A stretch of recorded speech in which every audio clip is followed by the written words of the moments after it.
திருப்போரூர் முருகர பார்க்க போலாமா? மேரேஜ் ஆனப்போ முருகர போய் பார்த்தது. இப்போ பாப்பா பிறந்தாச்சு.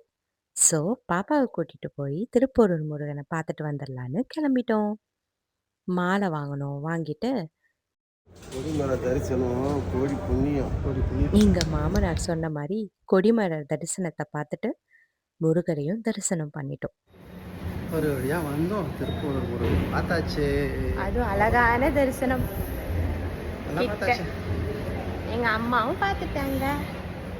எங்க பியூட்டி மாமி. அங்க ஐயராவே எங்கள பார்த்து முருகர் மேல இருந்த மாலைய குடுத்தாங்க.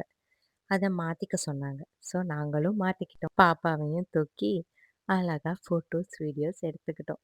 அவ அப்படியே பார்த்துட்டு இருந்தா அழகா. அண்ட் உங்களுக்கு ஒண்ணு தெரியுமா? குழந்தைங்களுக்கு கடவுள் அப்படியே உருவமாவே தெரிவாங்களாம் சின்ன வயசுல. ஸோ எவ்வளோ பியூட்டிஃபுல்ல. எங்க அத்தை, மாமாவோட தானே வந்திருந்தோம். ஸோ எல்லாருமே ஃபோட்டோஸ் எடுத்துக்கிட்டோம். எவ்வளோ ஃபோட்டோ எடுத்தாலும் பத்தாதுல்ல.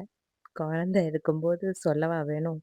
ரிட்டர்ன் வரும்போது அவங்க தாத்தாவ வம்புக்கு பயங்கரமா இழுத்துட்டு இருந்தா. அவங்க தாத்தா கூட வம்பு பண்ணிக்கிட்டே தான் வந்தா.